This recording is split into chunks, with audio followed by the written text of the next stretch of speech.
Lancer video number 2. Action economy and game pace. Now that you're up in the cockpit of your own mech, it's finally your turn, and you need to make up your mind on the first thing you're going to do. In today's video, I'll be burning through all of the options you get every turn, what those options mean, and a little guidance on how to play along the way. I'll be recommending playing the game in person to get a true organic feeling, but this video will help you understand the basics of what you can and cannot do in terms of your turn. Part 1. Options, options, options. So starting it out, we need to address the elephant in the room. In every tabletop game, but specifically Lancer, there are 35 in-game actions to choose from on your turn. Some of them you have to combine or even pick twice if you play your cards right. But first things first. The main thing you're going to be doing each turn is performing a full action or 2 quick actions. Now, you might be asking, what's the difference between an action and a quick action outside of the obvious, one's quick and one's not? Each option that you choose has a cost. Some cost your movements. Others cost a quick action or a specific interaction to activate. Although many of these abilities state what they need inside of the CompCon app, a little help is never bad when all that information is needed in the heat of the combat. Full actions are that, a full action. They require the most attention by the pilot and require you to focus on that task alone for the moment. There are many things you can do with a full action, and they're powerful and can be extremely helpful in any situation. However, they are a bit narrow-sighted and only focus on one problem at a time. Some examples of full actions that you can perform on your turn are attacks like the Barrage action, where you can fire your biggest weapons, called super heavy weapons, or multiple of the same mount. You can stabilize and repair any damages your mech may be struggling with, or even negative effects mid-combat. You can even fully dismount your mech just before it explodes with you inside of it. Or maybe, like me, you want to leave your mech, jetpack over to an enemy mech, take out your Melta, melt a way into their cockpit, beat them up with your robotic arm and your karate skills, take their mech, use it against their friends, and leave and go back to your own mech. Ah, what a good time that was. Full actions are narrow-sighted in the field of battle, and a bit of flexibility and utility is required to keep a pilot from frying or being shish kebabbed. That's where the beauty of the Lancer rules comes in. With their quick action systems, quick actions can be performed swiftly and easily in the chaos of battle. This allows a pilot to do up to 2 tasks at the same time, sometimes laying down covering fire with a skirmish action, and then following it with a quick tech action to scan the area for traps just before the team fully commits to a fight. Now, even after you use your action, full action or 2 quick actions, you still have plenty of things to do, and not necessarily in the order presented. Like in Dungeons & Dragons, the order in which you take your turn doesn't matter, as long as each option performed is allowed within the rules. That means you can move first, perform a quick action, move a little bit again, perform your other quick action, and then use your reaction. There's a lot of ways you can combine this, but it's up to you. Your other options every turn are as follows. You have a movement, where you can move your mech an amount of tiles based on your movement. Now, you don't have to move your full movement, you can move partial. Your free action. This one's a little complicated, but bear with me. On your turn, you can perform a free action, a special way of allowing players to do tasks that are easier than a quick action, like picking up a dropped weapon, or saying something over a loudspeaker. In addition, some special features on mechs and systems are free actions to use, which is super great for your arsenal for a turn full of goodies. Although it's called free, there's a limit to them per turn, as even though your turn is being taken, you have to be aware that regardless of the turn order in the game, the timeline in which the game is being played is simultaneous. All parties are moving, all parties are fighting, and everyone is taking actions on the same timetable. You have your reaction, Used on your turn, you set up your mech for either an attack you couldn't perform until something happens, like a mech getting within range of your weapon, or an ally not being in sensor range to give them the quick tech action Bolster. You can use the ability Overcharge on your turn. You push your mech harder than normal, getting to use any quick action as a free action, which is very, very powerful. The downside is that you get heat, and it gets more severe every time you do this in the same combat. You risk it all for that one extra action. This covers most of the how to perform these actions. But now there's the choice of choosing which action in which slot, what full action options you have versus which quick options you have, what things you can do, what's your reaction. There's a bunch of other things to go over, which is this next part. Buckle up, this may take a little bit. But in the meantime, enjoy this lovely image of a dog. You're welcome. Part 2. The full action list. First up is Barrage. As mentioned in my last video, the actions of attacking can be a little confusing, so I will do my very best to clear up any confusion right now. To Barrage, you choose 2 of your weapon mounts, or you choose one mount that has a super heavy weapon, and make an attack for each of the chosen weapons.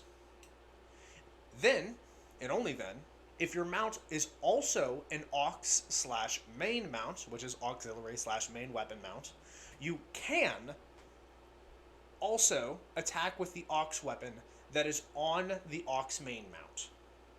What this means is that if you have an aux main mount, you have 2 weapons on the same mount, like a rocket launcher, but also a sniper rifle on the same mount. This is an example. You fire your main in main aux. Your main weapon fires first, so the sniper rifle in this case fires first. Afterwards, your other action is firing your second mount, which is a regular mount. It's a main mount. You fire your second sniper rifle. Finally, you have the option to fire any weapon that was an auxiliary weapon that was on a main aux mount. So lastly, you get an auxiliary attack based on your mounts. This is a little confusing, but just think about it like an extra attack that is a little bit less damage. CompCon covers this under the Barrage action. If you hover over the top of Barrage, it will explain this. But the best way to deal with this is just to have it in person and see it in person. It's not that complicated once you see it, but again, on a platform like this, it's very hard to articulate how confusing that can be. Although the aux weapon doesn't get any bonus damage on this attack, it's still a large amount of attacks. It makes for a great burst damage opener or closer on targets with low HP. On the other side of this is the benefit of having a super heavy weapon. The sheer power and force behind a super heavy, alongside special abilities and great ranges, makes it a deadly option no matter where your target is hiding. Some of them even punch through cover. Talk about ouch. Next is the full tech actions, where you use your mech's advanced computer systems to do 2 of the following list. The first one is Bolster. Similar to sharing a Netflix account with your best friend, you use your mech's computer to help the homies do what they want to do. As long as a person is within sensors range, a recurring theme for most if not all of the tech actions below, you grant them 2 accuracy, a bonus to the dice roll that I'll get into another time, on the next skill check they perform or saving throw before your next turn. It's very similar to Bardic Inspiration in Dungeons & Dragons 5th edition. The next one is Scan, where you can scan a particular mech within sensor range and get a variety of information if your probing was successful. Like the weapons they have, the type of mech they use, their background information, their training, their personal folders with their secrets, and even their favorite movie. The next one is Lock On. You mark an enemy on your team's systems, making it easier to strike them. Once the lock-on condition is used, it goes away. The next one is Invade, a classic "I'm in" hacker voice as you stare down the target within sensors and directly apply an E-attack. On a success, the target gains 2 heat alongside you choosing a certain effect to apply based on whatever hack ability you're using. The common one for all the mechs that don't have another one is called Fragment Signal. Other mechs, though, have devastating abilities. Do not underestimate the power of hacking. Just because your weapon is huge doesn't mean you can't shut it off with a better mech.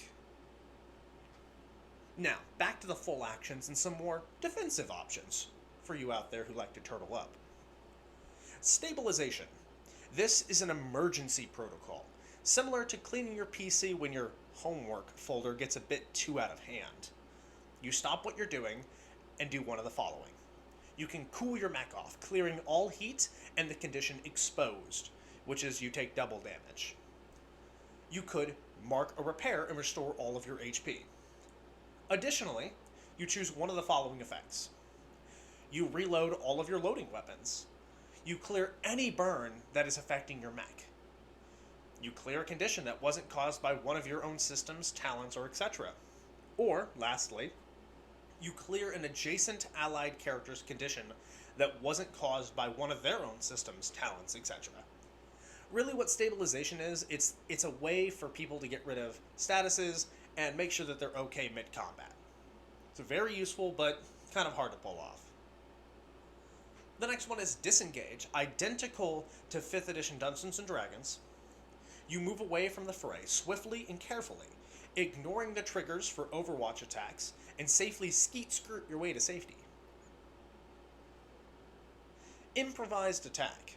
Sometimes attacking with a weapon just isn't an option. And as a last-ditch resort, you do something on impulse, and fight with the nearest object or your fists. Boot up. Turn your mech on from the shutdown quick action. We'll get into that when I talk about quick actions, but pretty much you turn your mech on. It happens. Mount/dismount. This is a pilot action. This is a series of special actions that allow your pilot to enter, turn on, and ready up their mechs. Or to get out of, turn off, and move a safe distance away from said mech. There's a lot of uses for mount/dismount. Don't disregard it completely, but you're not going to be using it all that often. There was also Fight, the pilot action, which allows you to fight outside of your mech with your own hands in the middle of combat.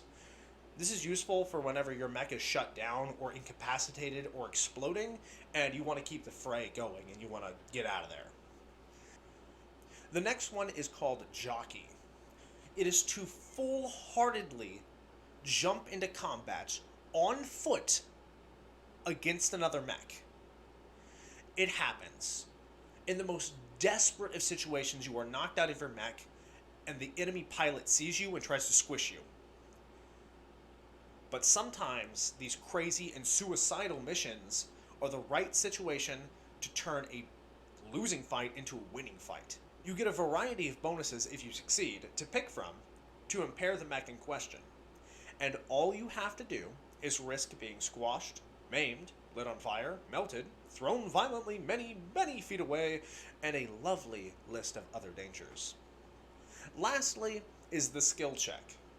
An event that leads to an impasse of rules based on a suggestion or a demand from a player.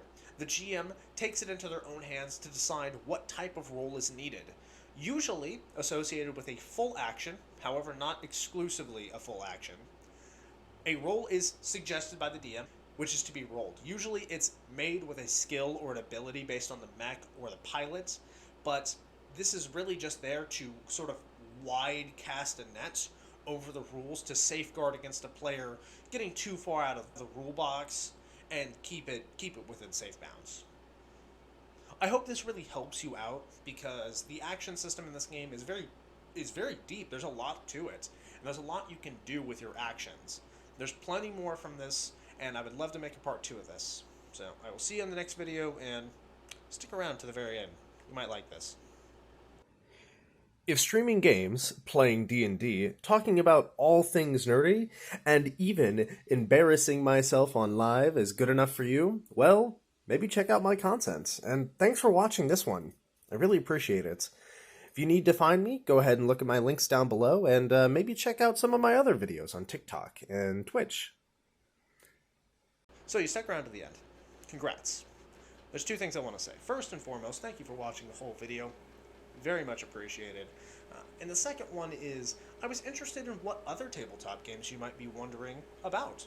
Maybe you want to learn how to play Call of Cthulhu. Maybe you want to learn how to play Pathfinder. Who knows? If you're willing to support me and commit to it and ask for it, I might be interested enough to read it and explain it and break it down like I am with Lancer. So if you have an idea like that, go ahead and let me know in the comments or PM me on TikTok or Instagram or YouTube, something. Just get a hold of me. And I will see you later.